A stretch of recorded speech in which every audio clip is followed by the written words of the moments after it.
Hey everyone, welcome back to your favorite sales podcast. I'm your host, Ross Rich, and today we have another special guest. We have Andrew Zinger, the Senior Director of Global Sales Enablement at Fastly, also a fellow Canadian. So Yes, excited to sir. have him on today. And Andrew, it's great to see you. Great to see you as well, Ross. Yeah, always happy to share some insight and reconnect with a fellow Canuck for sure. So good to see you. Awesome. Well, we'll hold off on the hockey talk for today. We're going to dig into some enablement and sales stuff. Yeah, But before we get into the deep dive stuff and how to drive execution excellence for revenue teams, a bit about your personal journey. Curious how you found your way through Salesforce to some of the yeah, most high growth companies in the world and to Fastly now. So would love to hear how you kind of fell into this really interesting new space of enablement. yeah. Absolutely. Yeah, a lot of luck, a lot of being in the right place at the right time. I was living in Paris, France at the time, working for an on-prem knowledge-based company called Instranet. At the time of an acquisition by Salesforce. Oh, that's how you And made your way to Salesforce. that's how, yeah, yeah. I'm not sure I would have made it any other way besides an acquisition at the time. Fair enough. Uh, and yeah, we were really the basis for the Service Cloud offering because we were the knowledge based technology behind the first iteration of Hmm. Service Cloud. I think Salesforce realized that once you sell something, you typically have to service it. And we were in the Hopefully, right, yeah. yeah. Not too many times, hopefully, but have to offer that type of service. And bringing the people and the technology meant that we had the knowledge on how things worked. Hmm. What was the value prop? What was the technology? So you needed that intellectual property to come along with the technology on the back end. So that automatically kind of gave me the opportunity to teach, Hmm. to get people excited about what we do, to kind of dummy it down from our language to something that somebody coming off the street or had no knowledge of what we did would understand. And we also, so it's a bit of marketing, a bit of sales, and that at the end of the day is what I think a lot of enablement encompasses. And like a lot of struggling early 20s, guys, I wasn't sure exactly what I wanted to do. So I dabbled in sales, but I didn't have that killer instinct of I will walk over anyone to make the deal. And in fact, early days in Salesforce, people were coming to you anyway. So I wasn't really asking for money, which I found very uncomfortable at that stage of my life, which is a major impediment to being a good Yeah, hard to salesperson. close deals. If Definitely, that's the yeah. case. So I knew at least I could check that one off the list. And then it was, again, just by luck. I was living in Paris, teaching everyone around our product. I was moved to Chicago to open up a small sales team that was focused on Service Cloud. Hmm. And just the right people kind of saw what I was doing in front of that class. And the young lady that was managing the global onboarding program was raising a family, and they needed somebody to step in. Amazing. I was living in Paris at the time, so I flew every Saturday for 11 months from Paris to San Francisco and San Francisco back. So I did Sorry, one. not even to the East Coast office. No, this was right to San Francisco at their the university campus at what Wow. was called then 50 Fremont. I think it's Salesforce West now. And we were hiring around 200 people every 2 weeks for years. It was just high growth. And talk about cutting your teeth on iteration and getting in front of people and getting them excited. So that was really, like I said, luck and circumstance, and I got into it and was moved back to Paris to help grow that office a little bit more. And you just kind of get more exposure, and you learn from more people. And then that transitioned into some partner sales, which is, again, they're an extension of your sales team. So Yep. it was a lot of getting them excited. And then my wife at the time, I was traveling, quite a bit even before the 1 week on, 1 week off. I Yeah. I was then doing 2 weeks out of every month, and I think she used the term sacrifice a lot. And she sacrificed a lot to stay home with kids and all that good stuff. So it was then time to maybe do something a little bit more local. And Visa at the time was looking for a consultant to help roll out Salesforce to their financial institution sales teams in North America. By the way, the first meeting that I had with Visa was in Singapore. So promise broken to my wife at the time. But it was, again, another opportunity to take what I learned at Salesforce and do a better version of it. Mm-hmm. You're teaching people, you're rolling out a process, there's operations, and marketing again. So all those ingredients, you just start to kind of hone it. I loved Visa, but it wasn't quite the exciting clip that I was used to doing at Salesforce. What I was asked to do at Visa, I would have done in a year. I would have done 3 times a quarter at Salesforce. I kind of missed that. And then Dropbox came around 2 years later, and they were in hyper growth. They were moving from, individual users, which was a major part of the business, to more enterprise. Yeah. So they needed someone to come in and get their teams talking, more value, and what I call story selling. Master story selling. That was still something I took away from Salesforce. Daryl Spriter was a guy that could work a room and tell impactful stories that you would remember. And I think everyone kind of knows now that stories are a way to sell these days and kind of builds credibility and a lot more impact. So again, Dropbox, you had to sell the new go-to-market motion for the company. And again, just learning, and that was a very, very high growth global role again. And then after 5 years of that, Figma, very similar, around. Bottoms up, high growth. Yeah, very similar story. To products that are loved across the board, right? Yeah. Visa, lots of people are very passionate about what they use for their payments. Salesforce, of course, wildly successful these days.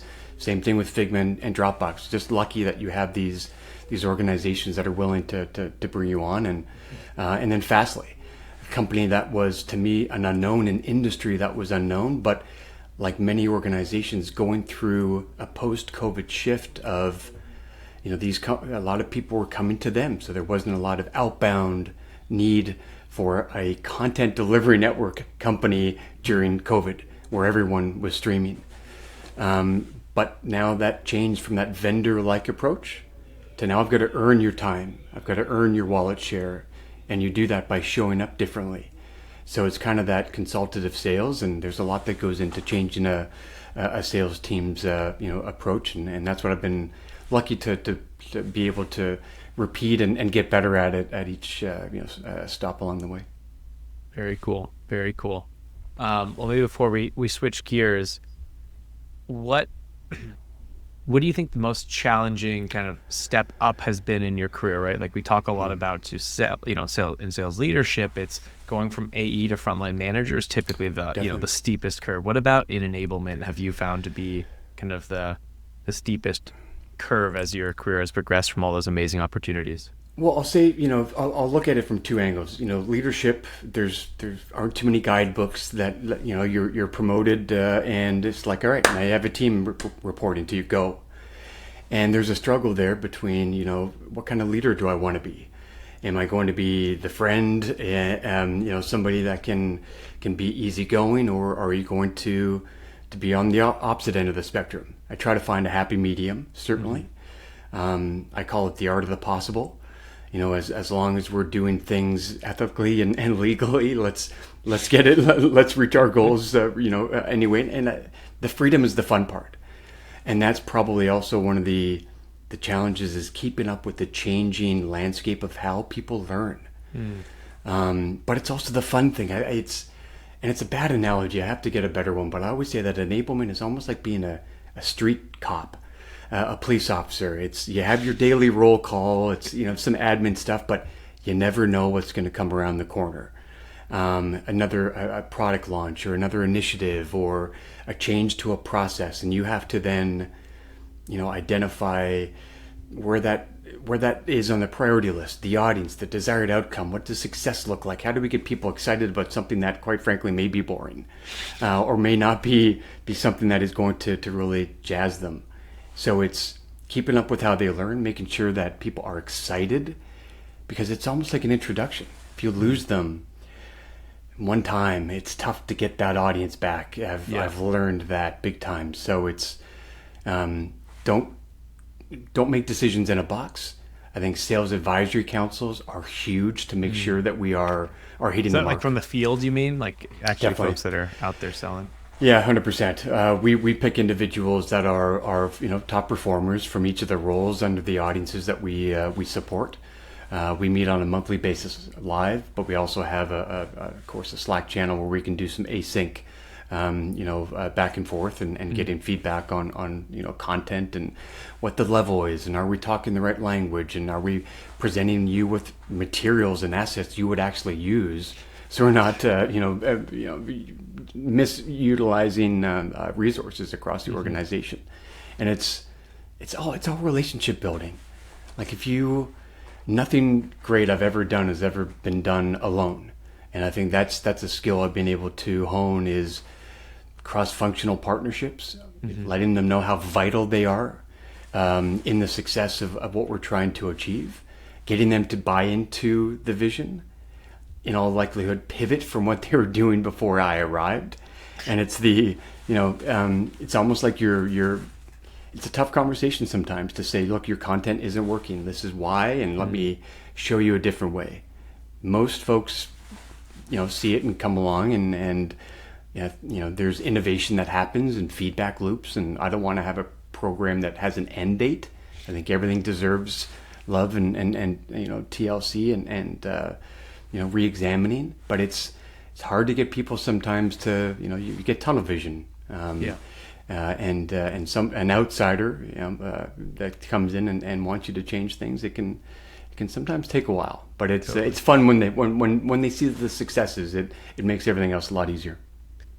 Yeah, and that's why I'm passionate about the space as well. As it all comes down, it's not just a technical change. It's getting people to do things differently, and ideally to see things differently, not just do it differently. Because then it's kind of the self-fulfilling thing. Hey, when you get that lens shift of, hey, we're selling the value of this thing instead of features, like, to minimize it, just to that is like, oh, now everything I do is with this different lens, and I can build off that. It's not easy. It's simple, but not easy. No, not at all. But it's if you draw and by the way, be open to admit that if you make a mistake or something doesn't work, like, you also have to own that as well. I think which is key. I've had lots of failures, and you learn from that. And I'm okay with mistakes. I'm not okay with repeating the same mistake. Yeah. No one is perfect, but I think if you have the idea around, I'm going to learn, we're going to iterate, we're going to sit down and dissect, the outcomes or how things are going. I think you have to be willing to take the good with the constructive feedback, and be okay with that. But it's also, draw the parallels, again, going back to how we learn in our personal life. It's also, how do you like to be sold to in your personal life for big ticket items, not a pair of jeans or not shoes, but you think of your car or your house. You want somebody that is passionate about what they do, knowledgeable. They have your best interests in mind. They come with a perspective, and they have good stories. Like, they have a track record, and that track record is demonstrated through stories. At least that's how I and many others I've talked to about this have wanted to be sold to, and I think that's how we also look to sell to our customers and prospects the same way. You can't do that across 300 accounts, right? But you choose your most strategic ones, and you're an inch deep and a mile wide on their industries and their challenges and our proof points of how we've helped similar organizations achieve their goals or overcome their challenges. And it's fun to see the light switch go off. And to me it's a more interesting way of selling. It's less coming at you hard. It's more like, I'm going to be with you throughout this journey. And whether or not you buy it today, that you can come to me as a trusted advisor and somebody that is, bought into what you're trying to achieve. And I'll be there to help you solve your challenges. That you've got a consultant, basically, and that's what's exciting for me. Totally. And maybe to get tactical for a second, how do you instill that in a team? And maybe even doubly, how do you enforce that, right? Like, people coming in that have different backgrounds, right? There's the one which is, we're going to say it once or twice or do this training. Yeah. how do you think about, both at the manager level as well as the field level to make sure the team's living that day to Yeah. day? Yeah, look, we can produce the greatest content in the world if you don't have people that can evangelize and make space for their teams to learn beyond what we do. Then it's an uphill battle. So you mentioned managers, and I'm assuming kind of sales manager level. Yeah. One of the most forgotten important puzzle pieces to a success of any enablement are frontline managers. For the reasons I've just laid out, they have way more influence with their teams than I will ever have. Yeah.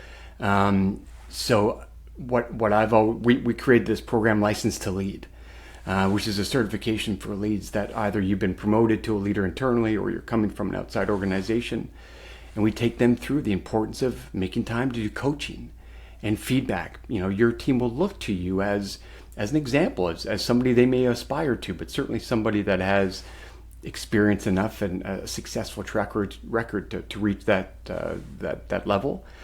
But not every team meeting has to be in my mind, a pipeline review. I think that's a missed opportunity. I think team selling is key. We being Canadians, right? You mentioned hockey earlier. I still play hockey. People rush home and practice piano or guitar or pickleball or like me, trying to relive their youth by playing hockey. But rarely do we practice our craft. Yeah. All those other things aren't paying the bills. And I think that is a key note for sales leaders, is to give space, make that space to practice and learn. Your team has immense experience that you could tap into. I'm sure somebody on your team has unlocked a deal in a unique way, has grown a deal in a unique way, and you can crowdsource some of those best practices or learnings together in that environment. And also practice the biggest discovery call that your team has over the next week or two, or whatever that time frame is. Help minimize some of those surprises that you'll never recreate it 100%. Yeah. But I guarantee you that you will remove some of the anxiety, some of the fears, some of the trepidation that a seller may have across the board, whether enterprise or not. And I think we need to do more of that. And beyond that, I did used to.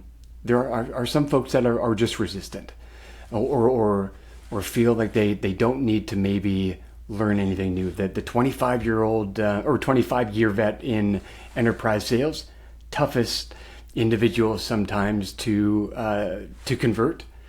So what I've kind of learned to do over the years is, quite frankly, Ross, no one will care if I get in front of a sales team and tell them this is how you should do it. We work with the best of the best within their teams to evangelize and spread that gospel.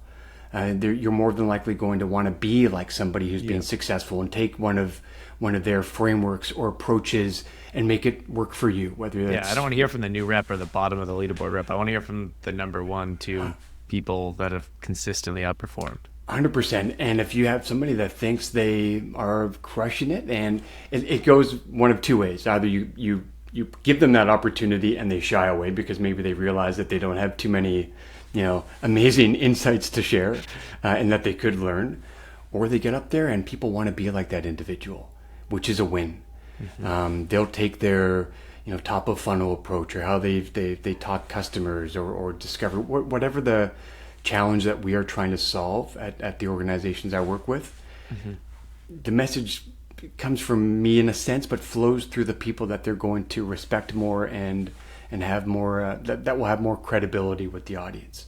I don't need to, trust me, this face does not need to be the front line of every training that we do. That would be not great.